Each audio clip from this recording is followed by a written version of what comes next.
4:14. I love the book of Esther. The only book in the Bible where God isn't mentioned. His name is not in the book of Esther, but his fingerprints are all over it. Esther 4:14. You might know this one. If you keep quiet, this is Mordecai talking to Esther. Mordecai is the uncle. He's talking to his niece, who's been chosen to be the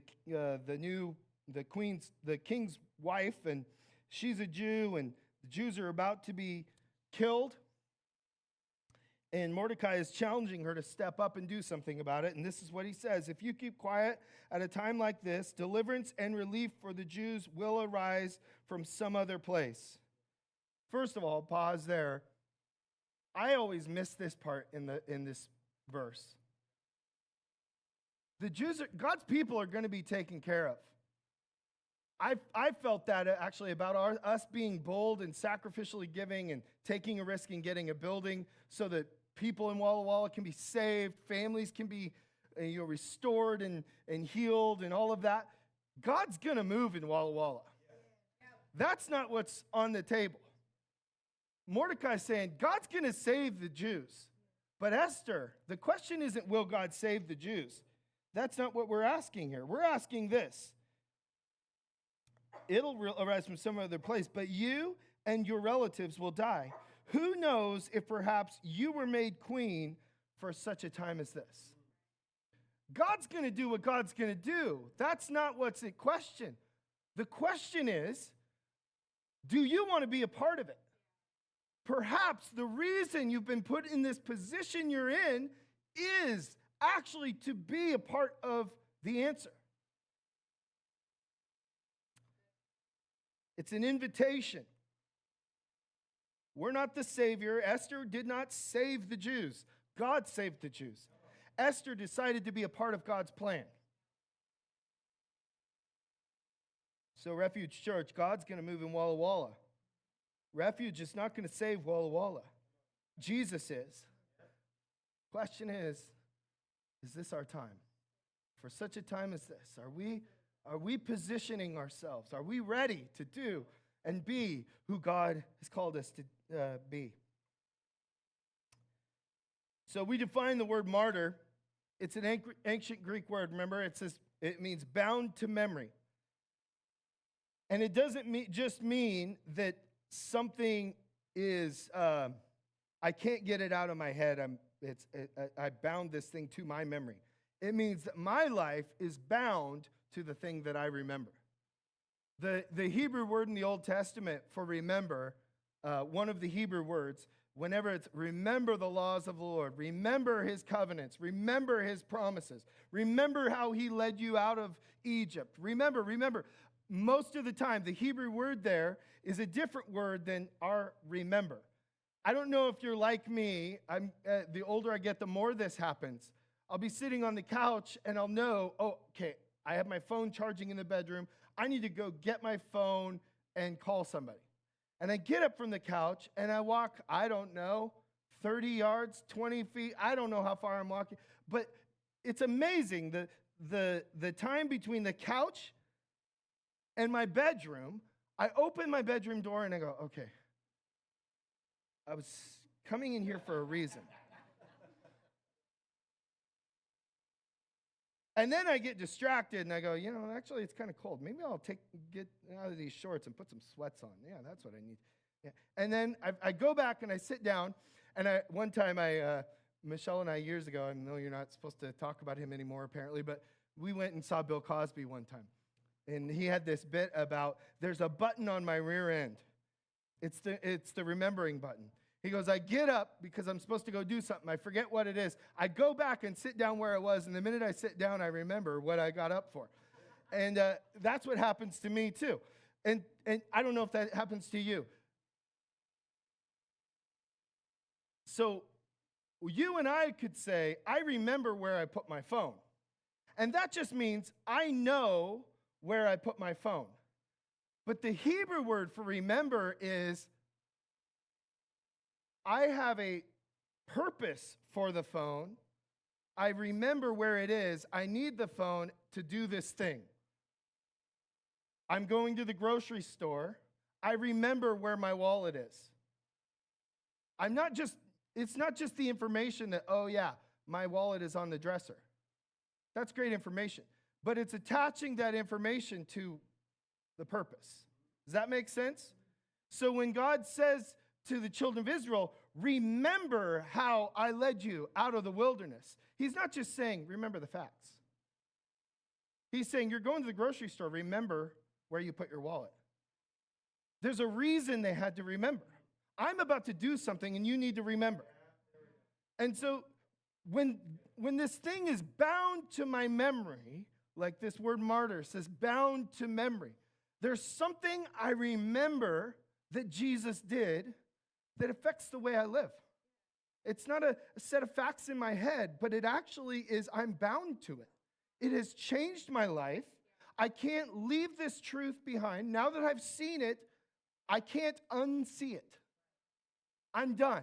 My life is different now forever because I know this thing, because I met this man, and I'm bound to it. And so we've defined martyr as one who remembers truth and is bound to testify even at risk of death. And so remember, we've been saying this, being killed is not necessarily what makes you a martyr. Being a witness does. And that is the job of every single Christian. So there is a sense where we would say every Christian should be a martyr. I'm bound to memory. I'm bound to the memory of who I was and what he's done. As we were singing that song this morning, I was thinking, what he's done, all the glory and the honor to the Son. And then we sing, my future is heaven. I'm sitting there going, my present is heaven. Yeah. I'm already a citizen of heaven. I'm not going to be in heaven someday. I'm in. I'm in the kingdom now. My present is heaven. So I remember what life was like outside the kingdom. I'm bound to that memory of what he's done and what my life is like now. And that's every believer. We're called to be a witness to that, what he has done. So I've got a question for you this morning. What if the very position, platform, like Esther, or relationships God has given you isn't ultimately for your blessing, but for his kingdom? What if the very position, platform, or relationships God has given you aren't ultimately for your blessing, but for his kingdom, for such a time as this? So here's my thesis statement. For those of you who don't know, none of you are as shocked as I am. I went to graduate school. I got a master's, and you have to write a thesis. So I sounds so crazy coming out of my mouth. I don't know how. Tell me if I can do it. You can do it. If God calls you to do it, you can do it. So my thesis statement today is this: God sovereignly places us in spheres of influence to advance his purposes. But that influence is never ours to cling to. It's his to use, and sometimes it's his to take. So this morning, I want to tell you the story of a woman by the name of Lady Jane Grey, the 9 days queen. This young lady was queen for 9 days. Let me tell you her story. Lady Jane Grey was born in October 1537 to Henry Grey, Duke of Suffolk, and Lady Frances Brandon, niece of King Henry VIII, making Jane fifth in line to the throne. She was a brilliant scholar, fluent in Latin, Greek, Hebrew, French, and Italian. She was raised in the Reformed faith. So at this time, we have the Catholics and the Protestants, and this is sort of a fresh thing, this Reformation. It was a bloody thing. It was a messy thing. The Catholic Church had gotten pretty corrupt at the time, and there was this sort of unplanned sort of rebellion. As much as Martin Luther he tried everything he could to actually reform the Catholic Church, but it ended up becoming its own thing over here. due to the Reformation. So at the time in Europe, you've got these two factions, and they're not friendly right now. And so she was raised in the Reformed faith. At 15, she was a devout Protestant who memorized scripture and deplored Catholic idolatry. In 1553, the dying Protestant King Edward VI, seeking to prevent Catholic Mary Tudor's ascension, named Jane his heir in his will. So this 16-year-old Jane was proclaimed queen on July 10th, 1553. And she accepted the throne reluctantly, saying, "The crown is not my right, but if it be adjudged to me, I shall govern by God's grace." And then Mary rallied support, and Jane was deposed on July 19th. So she's sworn in as queen, if that's what they do. I don't know how are they sworn? I don't think they're sworn in. Whatever it is, she got the crown on the 10th, and on the 19th, she was deposed, imprisoned in the Tower of London, tried for treason. Jane refused to recant her Protestant faith, despite pressure to convert to Catholicism for pardon. On February 12, 1554, at 16 or 17 years old, she was beheaded on Tower Green. Calmly blindfolded, she recited Psalm 51, then laid her head on the block, declaring, "Lord, into thy hands I commend my spirit." Her last words echoed Christ's surrender on the cross at 16 or 17 years old. I want to talk about our positions, our places of influence, our spheres of influence. There's a couple of lessons we can learn from the life of this powerful young lady. The first lesson that I see here is that martyrs leverage earthly crowns for eternal ones. Martyrs leverage earthly crowns for eternal ones. We don't reject earthly crowns. We leverage them. There are factions of our faith that just, and historically, even you can see this in church history, they just separate themselves completely from society. And they go up in a mountain somewhere and they just live in the mountain and they pray and they don't interact with anybody who's an unbeliever. And they're just up there studying God's word and praying and doing whatever they do up there, separating themselves because they don't want any prosperity. They don't want any comfort in their life. They reject all the crowns this world has to offer. I would argue that is not an effective biblical life. I mean, maybe some folks, I suppose, could be called to that life. I shouldn't say it's not biblical. Perhaps some are called to it. I don't know. I just don't see how I can accomplish the mission of Jesus that way. He gave me a mission. He gave me a commission, and it's great.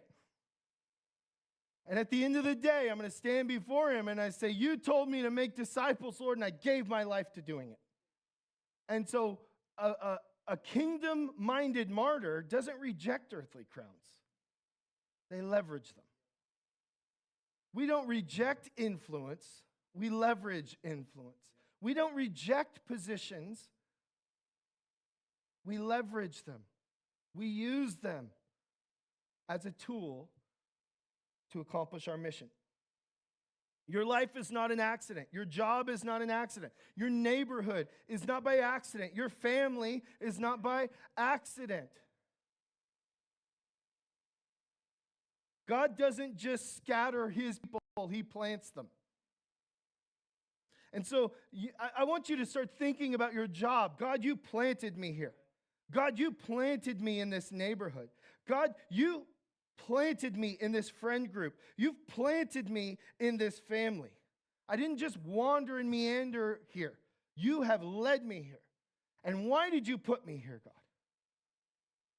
Esther was planted in the palace. Daniel was planted in Babylon. Joseph was planted in Egypt. Nehemiah was planted in the Persian court. All for kingdom advancement. These humble men and women of God didn't say, "Oh, no.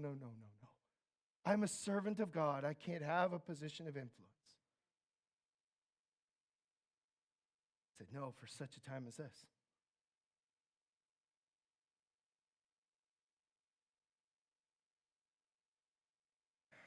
Acts 17. Acts 17 says something real interesting about God's plans and purposes for our lives. Acts 17 tells us we're not scattered. 17:26 through 27. Acts 17:26 through 27. From one man he created all the nations throughout the whole earth. He decided beforehand when they should rise and fall, and he determined their boundaries. What he means by he determined their boundaries is the capacity of your life. I think there's some, especially in the church, and especially among pastors, there's this definition of success. I've got to have hundreds, if not thousands, of people in my church.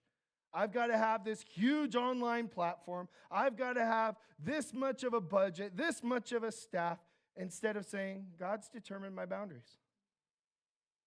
I'm just going to be faithful with what he's given me. His purpose was for the nations to seek after God and perhaps feel their way toward him and find him, though he is not far from any one of us. So, it says, from one man he created all the nations throughout the whole earth. He decided beforehand when they should rise and fall, and he determined their boundaries. The purpose of these boundaries, the purpose of the place where he put you, the purpose of the influence, the circle of influence in your life is this, for the nations to come and seek after God. He determined this. He determined where you would live. He determined what family you would be born into. He determined the skills, the natural skills you have and the ability you have and the job, all of that. God has planted you. And if God took time to strategically put you and place you where he's placed you, it begs the question, why? He must have a plan for this. He must have a purpose for putting you there. I find comfort when I read Acts 17. The other thing I find comfort about is he knows me.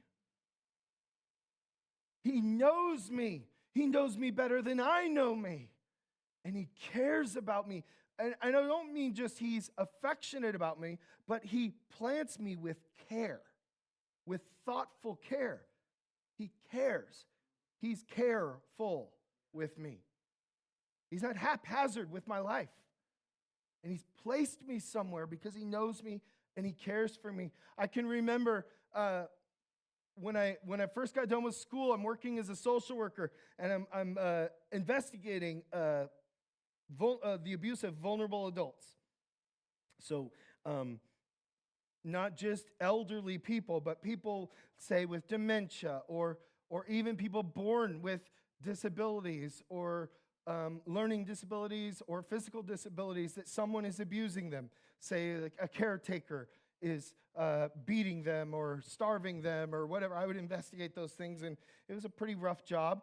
And also, the culture in the social work world doesn't necessarily align with my value system and worldview. And so going into work and doing my job, and the government and more government money is the answer to these people's problems and all that kind of stuff. And I'm feeling like I've got to keep my faith to myself. I've got to keep my views to myself. It was so tiring, exhausting. And then I feel this call to ministry on my life, and I'm doing this job, and it feels like I get to love people. It's pretty cool. The job that I have as far as ministering to people one-on-one is very cool. But I've never felt farther from what I felt like my destiny was. And I can remember one day I'm walking out the back door of the office, and I'm headed to my car to go home, and I'm just crying because I'm bored. I'm feeling like, that haphazard thing. I feel like I just kind of rolled in here. And how did I end up here? Is God even using this? And I can remember saying to God, I just feel like a square peg in a round hole. Why on earth am I here? I want to do the stuff. And I can remember so clearly, God just said to me, Nathan, I'm using this round hole to knock off your edges. And it was like, that's all I needed. Okay, this is a part of the plan. Okay, I didn't like wander off somewhere. We're still in it. And then I remembered, so weird, a prophetic word when I was, I don't know, 11, 12, something like that. This lady had a prophetic word over me. It's such a strange word to give a little boy, but she had a word over me about geriatrics. Working in geriatrics, working with older people. And I was a kid. I hadn't ever thought about that word. I mean, that's not a word a 12-year-old boy wants to hear. I want to hear professional athlete, millionaire, something like that. I'm like, oh, you mean like, changing bedpans and stuff? Oh, And I remember it just came to my mind on the drive home. God, you knew me. And you knew 15 years ago that I would have a day at work where I'm headed out to the car, tears streaming down my face going, what am I doing here? And I would need a word. And so 15 years ahead of time when I'm a little boy, you spoke a word so that over here, you could bring it to mind and I could go, oh yeah, he's in this. And let me tell you, that job was, I got to impact people for Jesus, and there were some powerful conversations and praying with people, and all. It was great. But it was a very short season in my life that I'm probably never going back to again. But God gave me that word, and just like, you see the care in it? And I got done with school. I just thought I need a job. They were hiring. I guess I'll take that job. I was not praying about it. I was like, I need to pay the bills. That's what I'm praying about. And so I got this job. And I thought I chose this job. And again, on the ride home, that's what I realized. Even though I didn't even ask you for help, I didn't even ask if you wanted, I should have, but I didn't. And here you were directing this, even though I thought I was. Pretty amazing. He knows me and he cares about me. He knows your zip code, your job title, your social circle. They're all divinely appointed mission fields.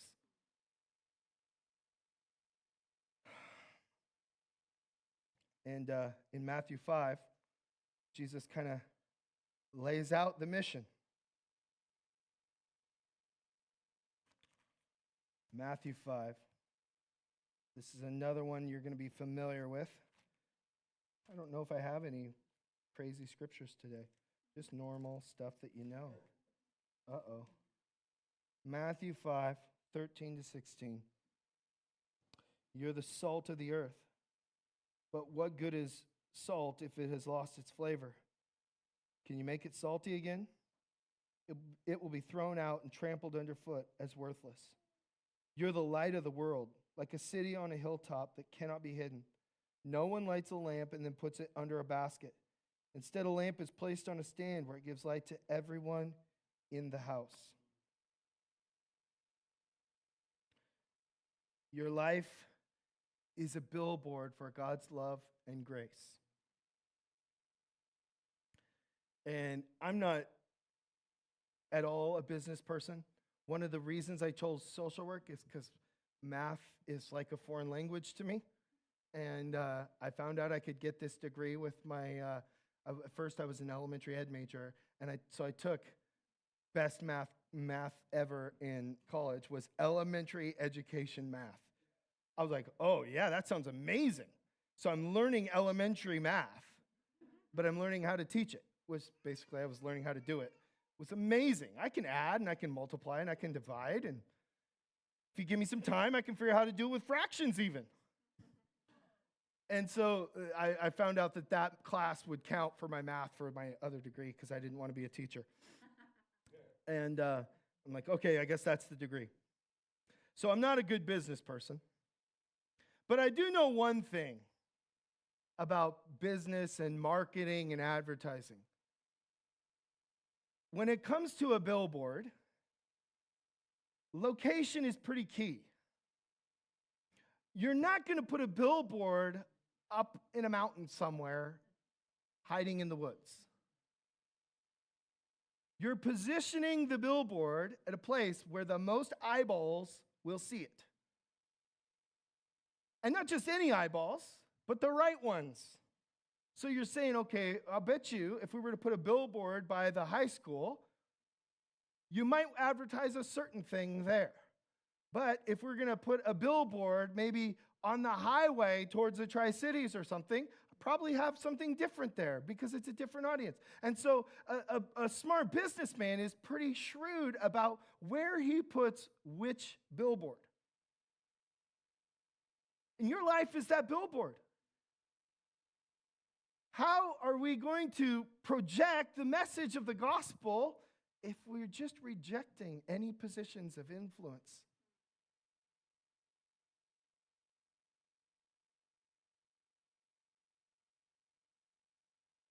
There's a target audience that your life message is meant to reach. Colossians 4:5-6 says, live wisely among those who are not believers and make the most of every opportunity. Let your conversation be gracious and attractive. Other translations say seasoned with grace so that you'll have the right response for everyone. Every conversation, every post, every decision you make in your sphere is an opportunity to season the world with the gospel. You are a brand ambassador. In this world of social media, there's lots of brand ambassadors. Marketing people have gotten very good at marketing to you where you don't even realize you're being marketed to. Have you ever watched a TV show and all of a sudden in the middle of the show, they're drinking a Coke? They're just having a conversation. The guy drinks a Coke and goes, man, this Coke is so delicious and refreshing. You're being marketed to all the time. And all the people you follow on social media, they're probably being paid by someone to wear what they're wearing, to listen to what they're listening to. You're a brand ambassador. And there's certain, like athletes, they'll do something dumb, and they'll lose their contract with a certain brand. Because the brand says, hey, your behavior is not in alignment with the values of our company. This is the covenant with Jesus. As a brand ambassador, I'm saying, Lord, let every word, every choice, every step I take, I want to represent the kingdom as a brand ambassador.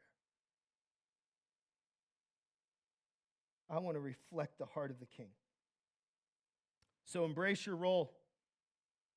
I love what Charles Spurgeon said. Every Christian is either a missionary or an imposter.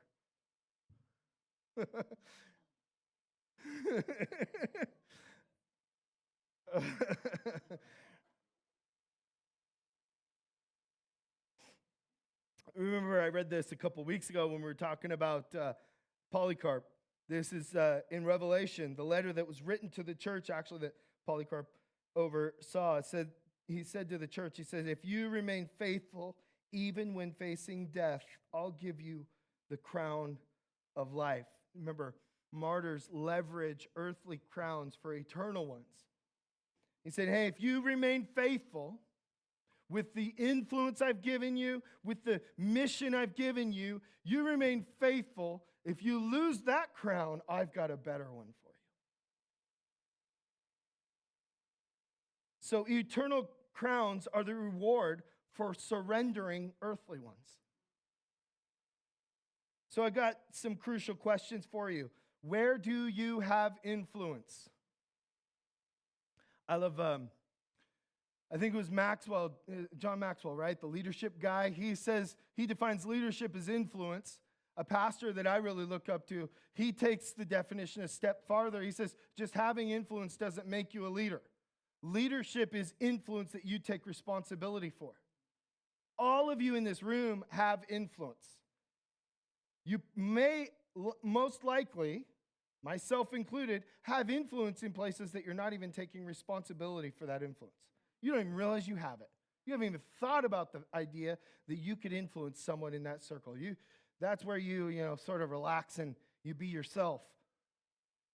But God is saying, no, I put you there.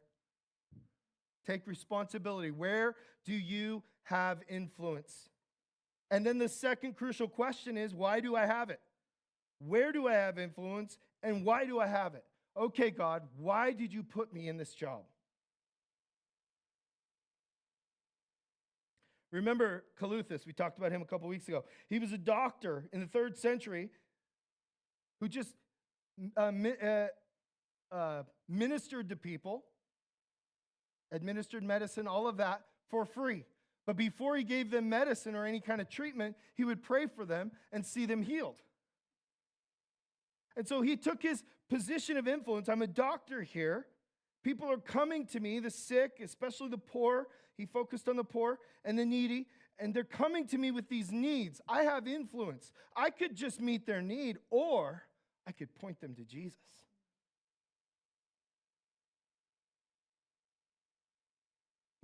We would probably still know this man's name if all he did was, he was a doctor that gave away treatment to people for free. And we'd go, what a great guy. I think we'd call him Patch Adams or something. We'd be like, oh, what a great man. He just gave away all this care. We would still say he was a great man. But he would know, and Jesus would know, that's not why I gave you that position, just to be a great guy. I gave it to you to point people to me. And that's what he did. And so his clinic became a sanctuary, and his stethoscope became a tool of the Holy Spirit.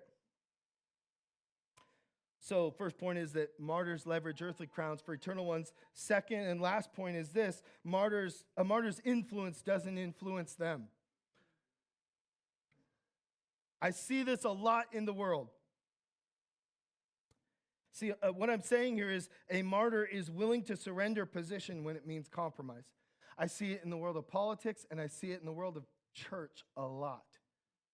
We convince ourselves, well, if I don't bend and I lose this position, then I lose any opportunity to influence the people around me. And so I'll just compromise a little bit just to maintain my position so that someday in the future I'll take a stand, but not today. Especially in the world of politics, it seems like the fight is always yet tomorrow. We're always going to fight tomorrow.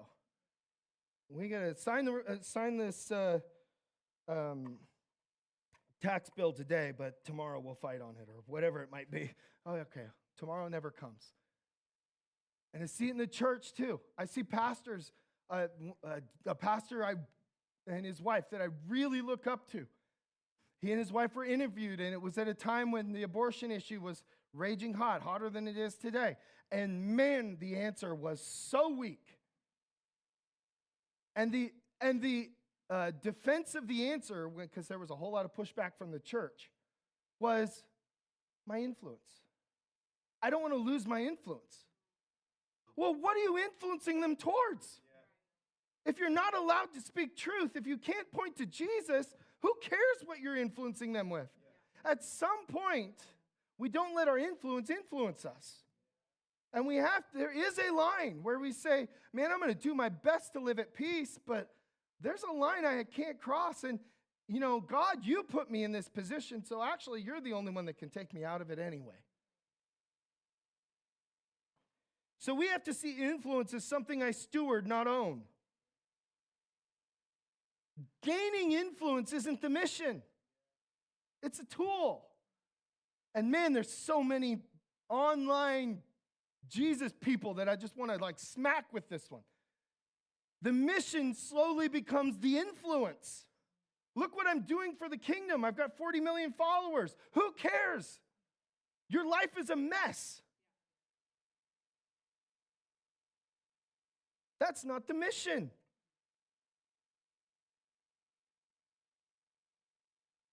There's a young man by the name of Forrest Frank. You probably heard of him. He's a Christian pop star, singer, guy, and it seems like no matter what he does, every song climbs the charts, secular and Christian charts. This kid, I was listening to his testimony one time, and he says, I prayed before saying yes to anything, and he had a multi-million-dollar tour in front of him. And he said, the Holy Spirit said no. Turned it all down. And just lately, he came out and he said, I'm not going to the Dove Awards. I don't think it's Christian. I don't think it's godly to be rewarding ourselves like this. This isn't how Jesus rewards people. Like, I'm going, he says, who cares about my influence if I can't point to Jesus? And guess what? His influence keeps growing. Come on. We need some young men and women with courage. Courage of conviction. Courage is attractive. I remember there was a woman who was in our church for a while, and she ended up moving away. But in our small group one time, she said to me, Nathan, when you're confident, I want to follow you. Your conviction is attractive. Stand in it. Be confident in it. So influence is the mission. It's a tool. What I guess if I could say what I see in cultures, I see this. Some Christians who are influencing culture seem to be managing their faith to maintain their position. How can I manage what I believe in a way that will maintain my position, instead of saying, how can I leverage my influence to proclaim my faith?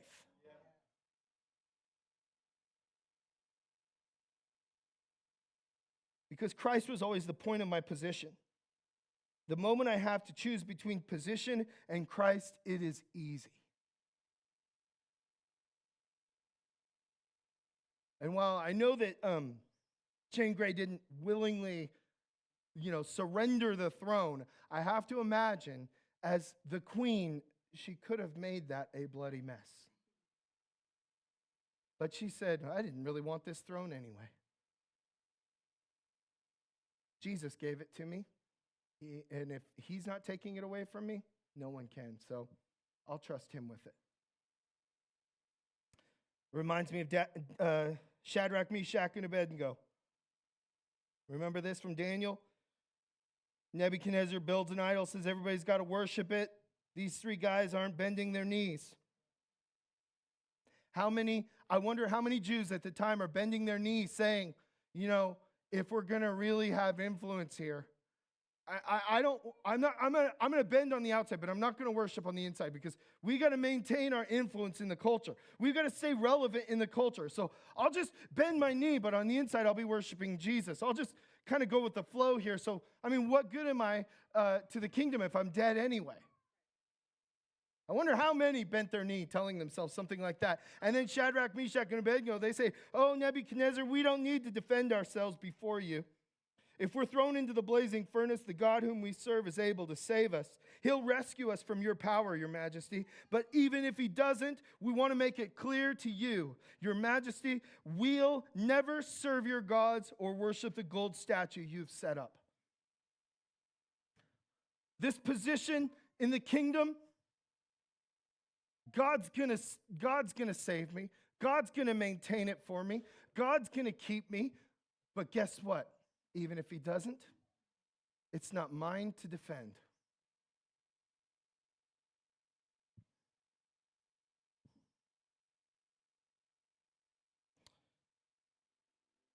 Mark 8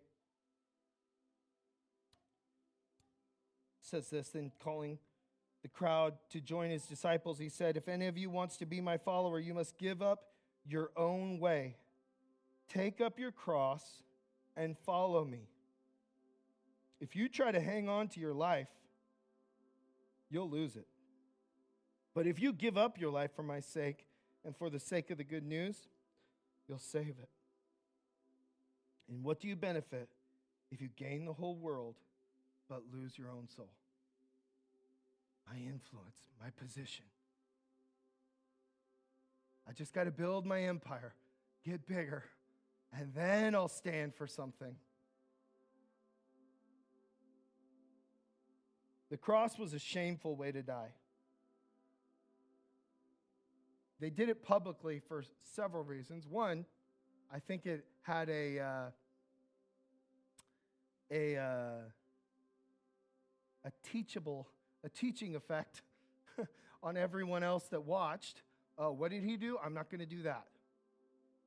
It was public for that reason. But it was also public because that's part of the punishment, the shame of it all. To be hung there naked in front of everyone, for everyone to see. What did he do? He's a thief. He's a traitor.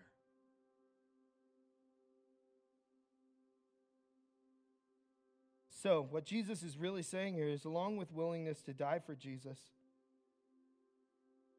if you want to follow him, you must be willing to give up your reputation.